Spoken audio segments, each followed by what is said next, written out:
July 7, 2009. A date frozen into pop culture history.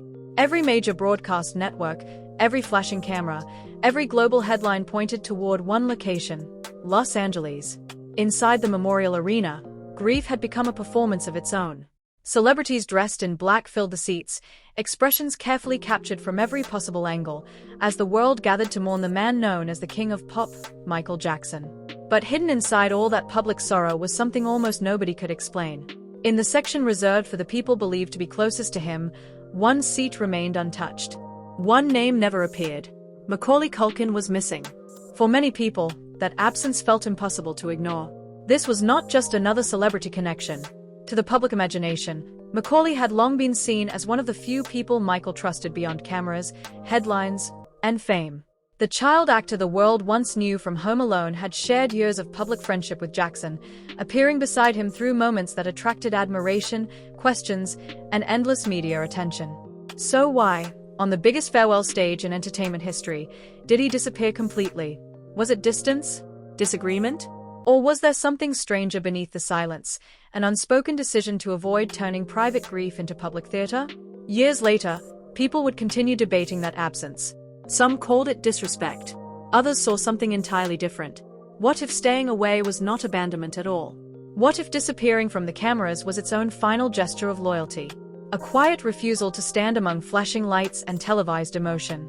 A decision to protect memories instead of becoming another face in a crowd determined to be seen mourning.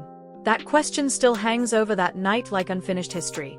To understand why that empty seat became such a lasting mystery, the story goes back much further. Before memorials, before headlines, before controversy. Back to a time when two completely different worlds collided. The early 1990s looked unstoppable for both of them. Michael Jackson stood at the peak of global influence, coming off historic success and preparing for another era of reinvention. Across Hollywood, a young actor with blonde hair and impossible fame was becoming one of the most recognizable faces on earth. Macaulay Culkin wasn't just a child star anymore, he was becoming a phenomenon. One carried the pressure of being music royalty, the other carried the weight of growing up in front of millions. Different lives, different generations, but strangely similar experiences. Reports and later interviews often suggested that Jackson was interested in meeting Culkin after seeing something unusual in him, a natural confidence mixed with the exhaustion that fame creates too early. At an age when most children worried about school and weekends, Culkin was surrounded by schedules, cameras, expectations, and public obsession. Jackson had spoken many times about losing pieces of his own childhood because fame arrived before life had the chance to feel normal. Whether accurate or romanticized by later retellings, many people believed Jackson recognized something familiar in the young actor, someone living a version of the same story.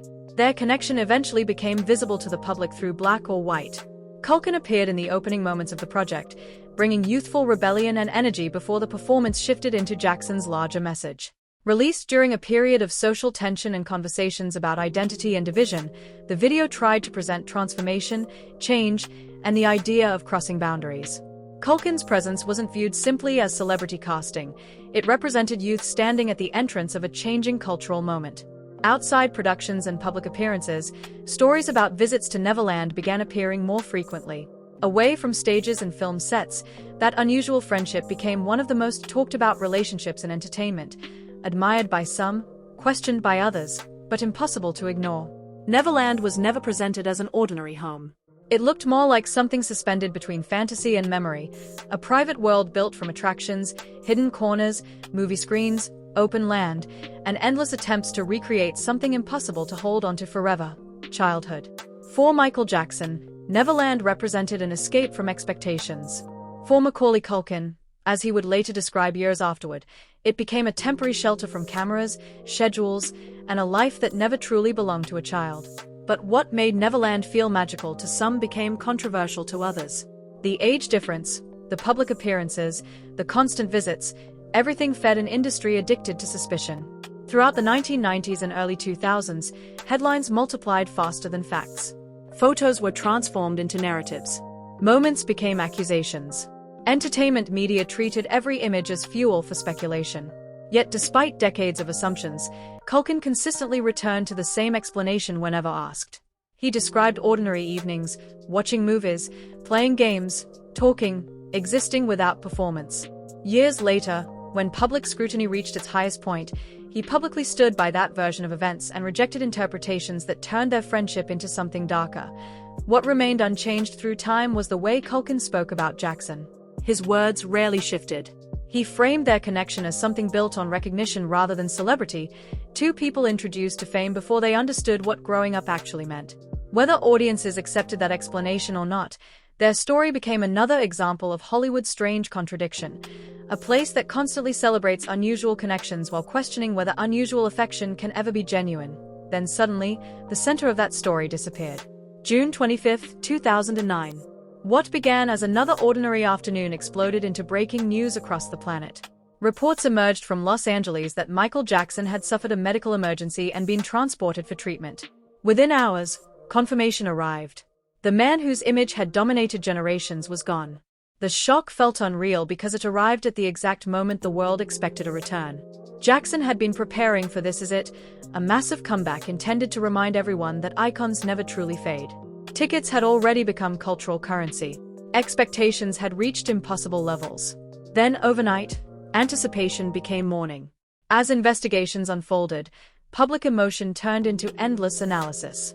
Medical findings, legal proceedings, expert opinions, and televised breakdowns flooded every channel. Attention eventually focused on the physician responsible for Jackson's care during that final period. Court proceedings later concluded with criminal accountability connected to medical negligence. But while legal outcomes created closure on paper, they opened something much larger in public conversation: the uncomfortable reality of celebrity culture and the pressure placed on people expected to remain extraordinary forever. Then came the reaction. News broadcasts abandoned schedules. Crowds formed in major cities. Tributes appeared everywhere. Public figures released statements one after another. Social feeds became memorial walls. It felt as though the entire world had suddenly rediscovered its love for Michael Jackson.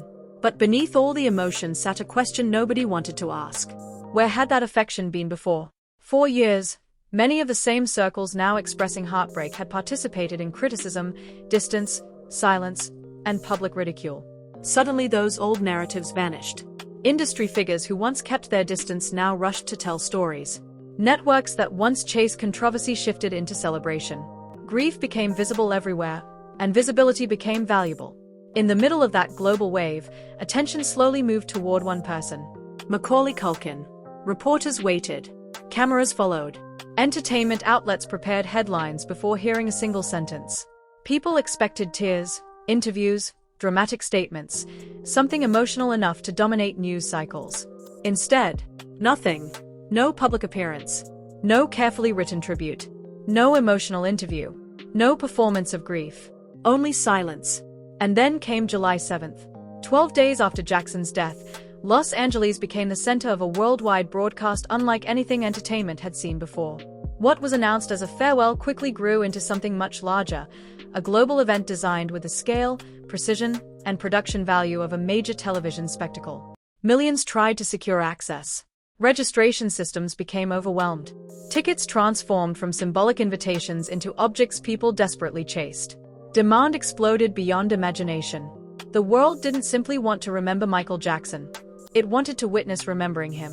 Inside the arena, every detail appeared designed for impact. Lighting, music, camera movement, stage positioning. Every emotional beat felt amplified for audiences watching from every corner of the planet. Performers walked onto the stage carrying both tribute and expectation. Emotional speeches blended with musical performances. Every reaction became part of the broadcast. Every tear became a moment replayed endlessly. Then came one of the moments people still remember. Paris Jackson stepped forward. Her words were short. Her emotion wasn't polished. That rawness cut through the production and silenced the room. For a brief moment, the scale disappeared and what remained was something painfully simple: a daughter speaking about her father. That image traveled everywhere. And yet, while cameras searched every angle inside that arena, one absence continued to grow louder than every speech. At its peak, the memorial wasn't just a ceremony.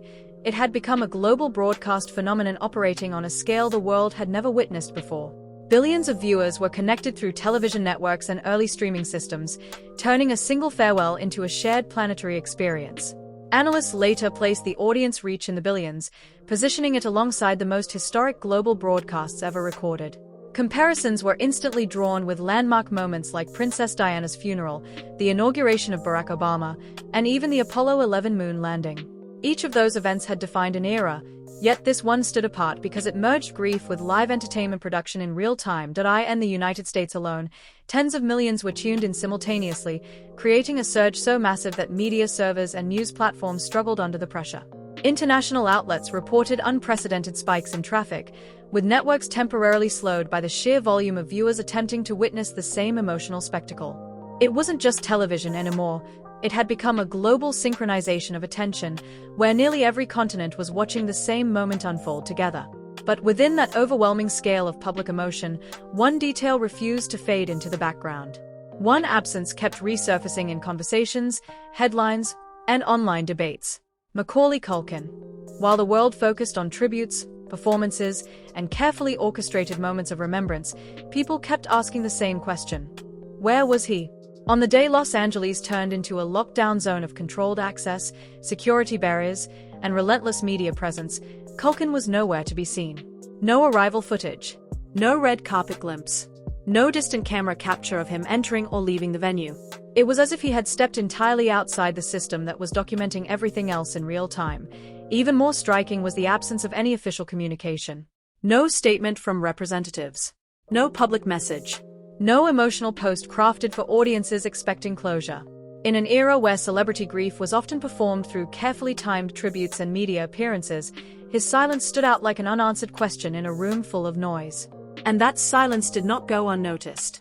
It became the center of speculation almost immediately. Some voices suggested fear, an attempt to avoid media attention during an emotionally volatile moment. Others pushed harsher interpretations, claiming emotional detachment or distance that had grown over time. Online forums and tabloids filled the gap left by facts with theories, each more dramatic than the last, trying to explain what could not be seen. But in the rush to assign meaning to his absence, one crucial detail was overlooked. Silence, especially in Hollywood, is never treated as neutral. It is always interpreted, always dissected, always turned into a story of its own. And in that storm of interpretation, Culkin's refusal to participate became louder than any statement he could have made. Because sometimes, in an industry built entirely on visibility, not showing up becomes the most visible act of all. In the end, this entire story is not just about one absence at a public memorial or one decision to stay away from the cameras. It becomes something much larger when you look at it closely, a reflection of how fame, grief, and memory collide inside an industry that rarely allows anything to remain private. Macaulay Culkin's silence at the Staples Center was interpreted in hundreds of different ways by the public, but beneath all those interpretations lies a simpler truth. Not every emotion is meant to be broadcast, and not every farewell is meant to become a performance. In a world where visibility often gets mistaken for honesty, Culkin chose something different. He stepped away from the expectation that grief must be shared in order to be real. Instead of standing under bright lights, surrounded by cameras and global audiences, he chose distance. Because for him, the relationship he had with Michael Jackson did not belong to the media cycle. It belonged to memory. It belonged to moments that were never recorded, conversations that were never published, and experiences that were never meant to be analyzed frame by frame. Over time, that decision became more than just an act of avoidance. It became a boundary between two worlds that rarely stay separate in Hollywood. On one side is the public stage, where every emotion is edited, replayed, and distributed as content. On the other side is the private space, where feelings exist without explanation, without commentary, and without permission from an audience. Culkin's choice to remain silent during one of the most heavily broadcasted memorials in history placed him firmly in that second world. And perhaps that is why his absence still sparks discussion years later. Because in an era where everyone is expected to react, comment, and perform their emotions in real time, silence feels unusual. It feels suspicious to some, powerful to others, and deeply intentional to those who understand what constant attention can do to a person's life. His decision reminds us that loyalty does not always look like public statements or televised appearances. Sometimes it looks like restraint. Sometimes it looks like refusing to turn a personal loss into public consumption. As time passes, the noise around that moment has faded, but the interpretation remains. Some will always see his absence as mystery. Others will see it as protest. And some will understand it simply as a human response to grief in a world that rarely gives space for it. Because in the end, the loudest statement he ever made, was choosing not to make one at all. If this story made you think differently about fame, loyalty, and silence in Hollywood, stay connected for more untold perspectives behind the world of entertainment, and share your thoughts on what you believe his silence really meant.